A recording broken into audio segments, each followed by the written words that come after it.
tidak meriah, yang tidak banyak bakat-bakat bagus ingin terjun ke bisnis ini waktu itu tahun 99 ya. Sehingga ketika saya bergerak sedikit kelihatan saya diuntungkan dengan kompetisi yang rendah. Kalau saya masuk di bank umum mungkin nggak bisa sesukses ini ya, karena saya diuntungkan dengan competition level yang saya sebutnya yang ringan. Saya sebutnya kalau saya bersaing sama Pak Putu sama-sama bikin BPR sekarang ini rame nih. Ya, kalau saya sama Pak Nyoman sekarang bisa sama-sama bikin BPR, ya kan? Ini rame nih, ini bisa berdarah-darah nih persaingannya, ya. Tapi karena saya waktu itu nggak ada Pak Nyoman bikin sekolah, ya kan? Saya kerja sendiri Pak, ya. So saya diuntungkan dengan kompetisi yang rendah. Istri saya bilang, lu hoki, dibilang. Istri saya bilang, lu hoki, ya. Jangan operasi hidung, saya mau operasi hidung. Awas ya, jangan dioperasi hidung, karena itu hidung hoki dia bilang itu. Lu tuh ya terlaluan, gua tuh belajar setengah mati, gua tuh kerja setengah mati. Oh, udah sukses dibilang gara-gara hidung doang.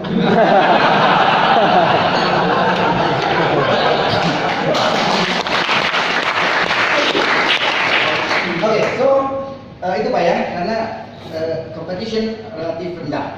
Nah artinya apa? Hal yang sama tadi saya cerita, tadi pagi saya cerita sama anak-anak kantor. Saya bilang saya kumpulin anak kantor. Look, gitu.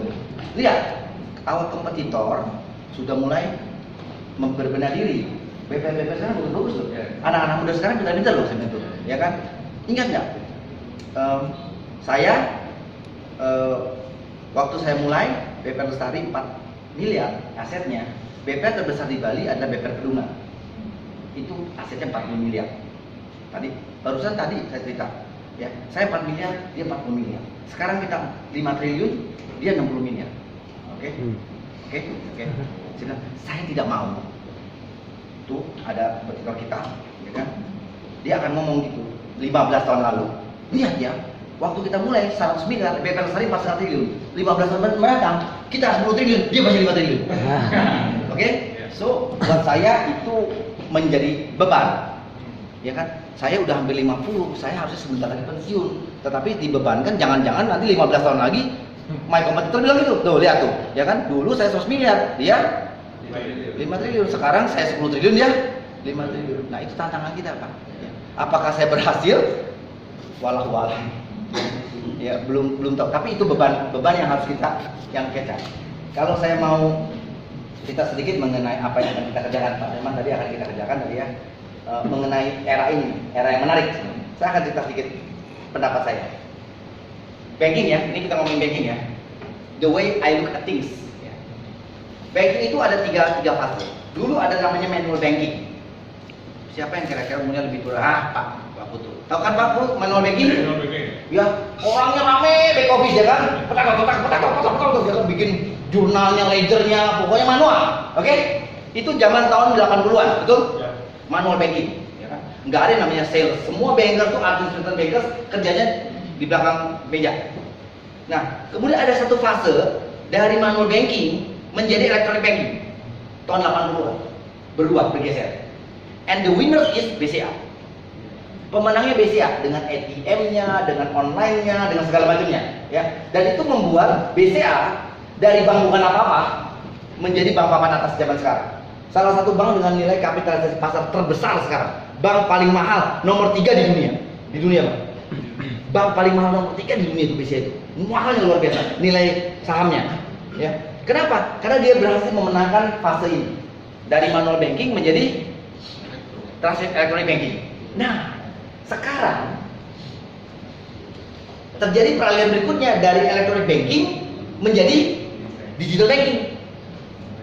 Ini ada fase kedua nih, fase berikutnya nih.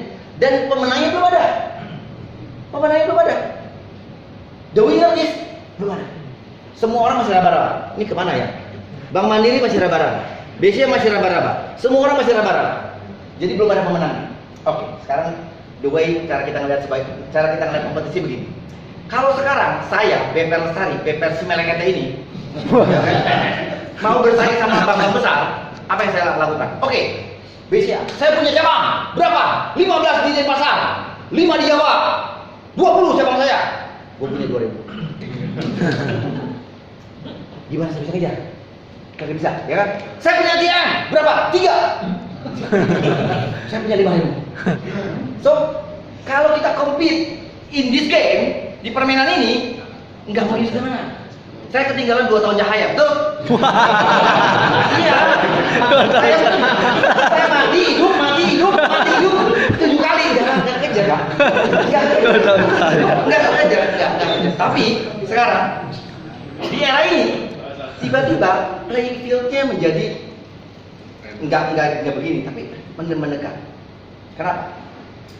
Sekarang dengan teknologi digital, contoh lagi, ATM bersama. Kalau saya punya ATM bersama, kemudian saya gabung dengan switching ATM bersama, tiba-tiba semua mesin bisa saya pakai, betul nggak? Oke, itu BCA. Berapa ratus miliar dia invest bikinnya tuh ATM? Berapa triliun dia bikin? Tahu nggak berapa capex-nya? 2 triliun, Pak. Biayanya setahun, Pak, untuk membangun network itu, untuk biaya networknya. Tiba-tiba nih bank Smeleket deh akan punya kekuatan yang sama, hanya connect ke switching jaringan bersama. Ya. Jadi teknologi ini nguntungin saya, nguntungin kita pemain kecil. Belum lagi nanti masalah digitalisasi yang sama-sama masih meraba-raba. Kalau saja saya benar memainkan permainan di seri berikutnya ini, ya kan, kita akan bisa mendekatkan diri dengan ya nggak papan atas lah, dengan papan tengah. Ya. Jadi di fase ini saya melihatnya bukan sebagai challenge, bukan sebagai tapi saya melihatnya opportunity nih, opportunity buat kita bisa, kita bisa bikin sesuatu nih, kita bisa ngejar ke ketinggalan kita yang 2 tahun cahaya ini bisa menjadi lebih dekat nih. Iya. Iya, kita punya restoran diskon yang akan di launching, ya. Restoran diskon itu adalah fasilitas. Udah punya kartunya? Belum. Saya jualan boleh? Boleh. So, restoran diskon itu nanti setiap sekarang belum punya kartu Panyaman, belum punya ya? Punya kartunya kan? Punya saya pakai. Dia punya. Oke. Jadi dengan kartu restoran diskon Anda mendapatkan diskon di para merchant, ya. Diskon 10%, Anda udah sekeliling banyak deh, ada 40% segala macam. Nah, nanti akan dibuat aplikasinya, ya.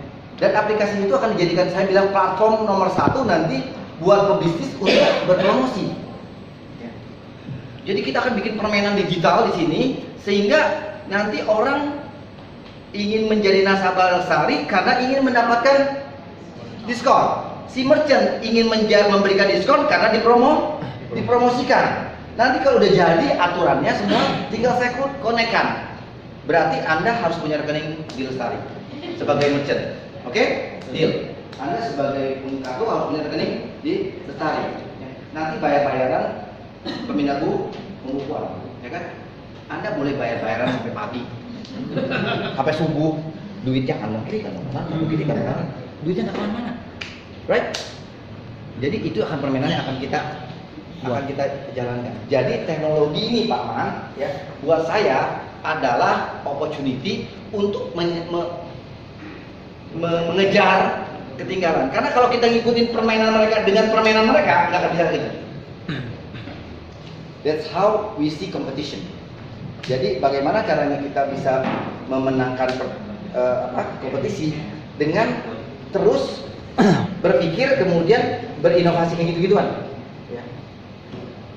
Pak Alex, ada fenomena yang menarik dari pola yang Pak Alex sampaikan. Kalau kita lihat Tesla misalnya, Tesla itu kan mobil listrik, ya, mobil listrik. Dan semua bilang inilah yang ditunggu-tunggu, inilah yang akan menjadi the next yang akan menjawab permasalahan transportasi yang berbagai dengan berbagai macam permasalahannya. Tapi yang terjadi Mercedes-Benz, Toyota dan sebagainya, mereka mengikuti polanya Tesla. Tapi orang lain mengatakan bahwa tidak akan bisa karena DNA-nya beda. DNA-nya Tesla itu adalah teknologi yang disematkan di roda, sedangkan DNA-nya Mercedes-Benz, Toyota dan sebagainya adalah otomotif yang menyematkan listrik dalamnya, teknologi dalamnya. Tapi apa yang terjadi saat ini kita lihat ternyata Toyota, Mercedes-Benz, BMW semuanya nggak tinggal diam, dia berbuat sesuatu yang pada akhirnya membuat Tesla juga jungkir balik saat ini. Bahkan sekarang dalam kondisi yang boleh dikatakan dalam tanda kutip bermasalah juga secara finance seperti itu. Gimana Pak? Karena pemain besar juga nggak bakalan diam pasti jadi finansial yang besar. Kita melihatnya begini, saya melihatnya begini. Ini the way I see things gitu kan. Contoh seperti Bluebird, ya.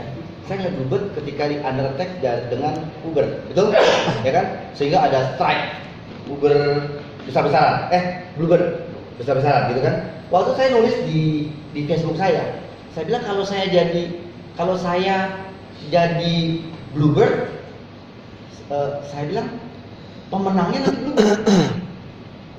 Pemenangnya Bluebird, bukannya Uber, menurut saya, gitu kan. Jadi Bluebird tidak akan hilang. Kenapa? Karena Bluebird itu unggulnya di mana? Drivernya, ya kan? Culture dari drivernya, ya kan? Jadi bayangin kalau Anda turun di Terminal 3, mau naik taksi, ya kan? Cari taksi, Bluebird, kita nunggu. Sebelahnya itu taksi lain ngantri, nggak ada yang mau naik. Itu gila bener. Ini gila bener nih si Bluebird ini.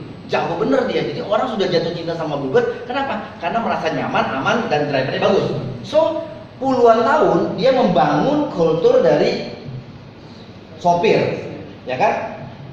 Uber on the other hand adalah teknologi yang dia bangun. Menurut saya, si Bluebird lebih gampang bangun teknologinya dibandingkan si Uber bangun culture orangnya.